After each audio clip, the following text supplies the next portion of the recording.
गुजरात का जहां पर पॉलिटिकल मंच पूरी तरह से तैयार हो चुका है। इंडिया न्यूज शौर्य अवार्ड में सीधा आपको ले चलते हैं।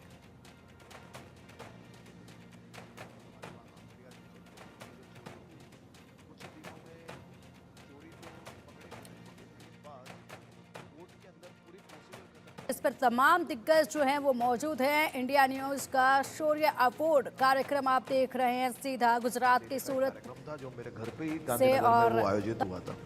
उसमें मैक्सिमम लोग राजस्थान मध्य प्रदेश के थे जो लाभार्थी थे, वो कोई गुजरात के लोग नहीं थे। लेकिन उनका माल सामान उन्होंने बोला कि ये बॉक्स पे मतलब यही बॉक्स है ना, उसकी वो टेप खुली है ना, प्रोडक्ट को किसी ने पैकेट खोला है। ये नीति के साथ गुजरात में काम होते हैं। वो लोग एकदम शॉक हो गए क्योंकि इस प्रकार की सोच, मतलब यही प्रकार की सोच के साथ हम लोग काम करते हैं। मैं ये नहीं बोल रहा हूँ कि कभी कोई कंप्लेंट नहीं आती है। देखिए, इतना हम अगर 5 बच्चों का परिवार होगा ना, तो वहाँ पे भी सब लोग एक तरीके के नहीं होंगे, एक सोच के नहीं होंगे। हो सकता है इतनी बड़ी फोर्सेस है, कहीं कहीं से गलती हो जाएगी, कहीं कोई जानबूझ के गलत करेगा, तो उनके सामने हम लोग ठोस कदम भी उठाते हैं। लेकिन जो अच्छा काम करते हैं, जो रात दिन मेहनत कर रहे हैं, उनको तो जरूर से मैं तो राज्य के नागरिक के तौर पे, गृह मंत्री के तौर पे नहीं, लेकिन राज्य के नागरिक के तौर पे, एक गुजराती के तौर पे मैं उनका तो आभार हमेशा मानता हूँ कि जिस प्रकार से काम कर रहे हैं, मैंने बहुत नज़दीक से देखा है। और इतना ही नहीं, मैंने मतलब मात्र काम किया है उन लोग के साथ, इतना ही नहीं, मैंने उन लोग के पास बहुत चीज़ें सीखी भी है। और हर रोज़ कोई नई चीज़ सेक्रीफाइस कैसे करना है, चीज़ें सेक्रीफाइस कैसे हो सकती है, वो अगर सीखना है तो पुलिस के पास आप सीख पाओगे, उनके परिवार के पास सीख पाओगे। मैंने बहुत नज़दीक से देखा है और मैं तो उनका बहुत आभारी हूँ कि मेरे जीवन में, मेरे विचारों में, मेरे स्वभाव में कई चीज़ों में जो बदलाव आया है, उसका मुख्य कारण भी पुलिस है।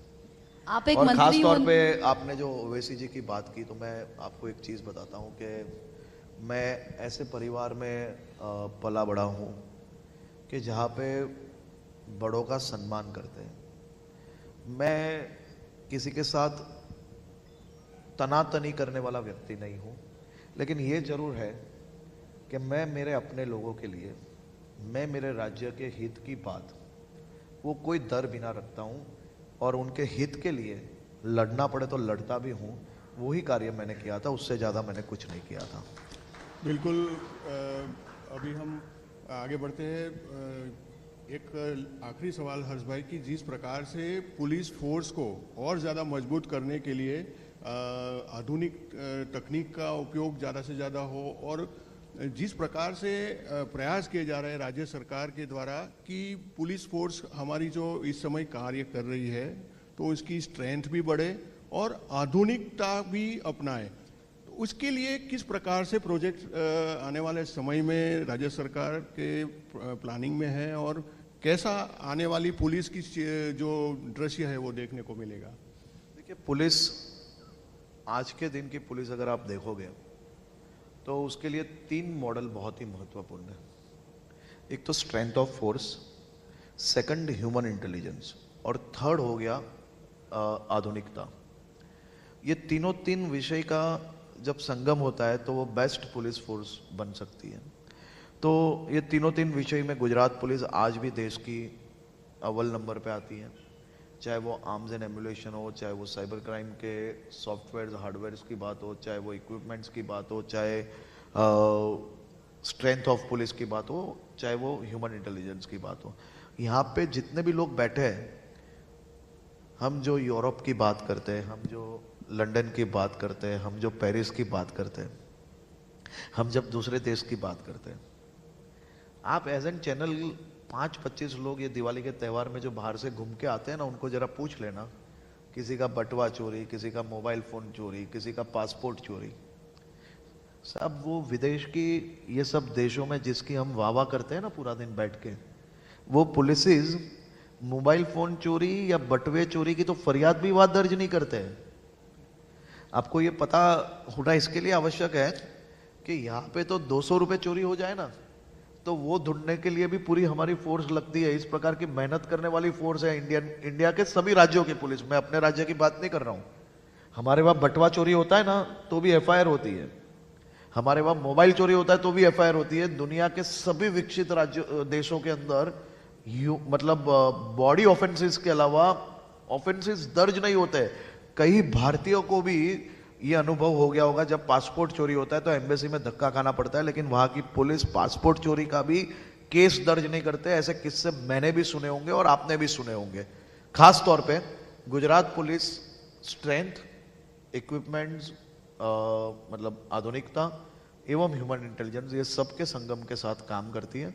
और ह्यूमन इंटेलिजेंस, कोई भी पुलिस किसी भी आधुनिकता पे आ जाए, लेकिन अगर ह्यूमन इंटेलिजेंस उनका फेल हो गया तो कोई आधुनिकता उनको कभी काम नहीं आएगी। बराबर है। तो ये पुलिस का खासियत है कि ह्यूमन इंटेलिजेंस के माध्यम से ही उन्हें काम करना पड़ता है। ह्यूमन इंटेलिजेंस के साथ जब आधुनिकता ऐड होती है तो कोई भी केस सॉल्व करना एकदम आसान हो जाता है। तो हमने ये सभी के संगम के साथ काम किया है। और उसके आप उत्तम उदाहरण देखोगे तो दाहोद के अंदर जो एक टीचर द्वारा एक छोटी सी बच्ची का रेप विथ मर्डर का जो गुना अभी कुछ दिन पहले वो दर्ज हुआ था, वो किस्से में अगर आप देखोगे तो ह्यूमन इंटेलिजेंस प्लस आधुनिकता, ये दोनों का संगम जो था, उसके कारण वो शिक्षक पकड़ा गया और वो केस भी दर्ज हो गया और मात्र 10 दिन के अंदर चार्जशीट भी हुई। हमारे राज्य के अंदर हमने कोई कानून नहीं बनाए हैं, इसके कोई नए कानून नहीं बनाए। पोक्सो एक्ट जो हमारा है, वही एक्ट के अंतर्गत हमने हमारे राज्य में 30 दिन, 50 दिन, 70 दिन, 90 दिन के अंदर लोगों को, ऐसे गुनहगारों को, ऐसे दरिंदों को फांसी दिलाने में सफलता गुजरात पुलिस ने हासिल की है। लेकिन उसमें मात्र आधुनिक टेक्नोलॉजी के मदद से काम नहीं हो पाएगा। Human intelligence, human intelligence, human intelligence, ये पुलिस का सबसे बड़ा मंत्र है। उसके साथ आधुनिक टेक्नोलॉजी ये सेकंड मंत्र है, लेकिन फर्स्ट मंत्र तो ह्यूमन इंटेलिजेंस आज भी है और आने वाले दिनों में भी रहेगा, ये मेरा स्पष्ट मानना है। साइबर क्राइम के जो मामले अभी पूरे देश में बढ़ रहे हैं और इसके लिए भी हमारे यहाँ साइबर क्राइम रोकने के लिए भी एक बहुत बड़ा एक तरह से देखिए, साइबर क्राइम आने वाले दिनों की सबसे बड़ी चैलेंज है। ये क्राइम नॉर्मल क्राइम से नंबर्स उसके बढ़ सकते हैं और वो ही अनुमान करके हम लोग साइबर क्राइम की फोर्सेस में एक बहुत बड़ा बदलाव ला रहे हैं। आने वाले समयों में लगातार हम उस पर काम करने वाले हैं। साइबर क्राइम आपकी नज़र में हो सकता है मात्र फाइनेंशियल क्राइम हो, लेकिन हमने जब उसकी डीप स्टडी सर्वे के बाद हम ये मान रहे हैं कि साइबर क्राइम ये मात्र फाइनेंशियल क्राइम नहीं है, ये सोशल क्राइम भी इतना ही बड़ा है, ये लोगों को भड़काने वाला भी क्राइम है। तो ये अपने आप में सभी प्रकार के क्राइम साइबर क्राइम के साथ अब जुड़ गए हैं। और चलिए बढ़ते हैं अब आगे, रुक करेंगे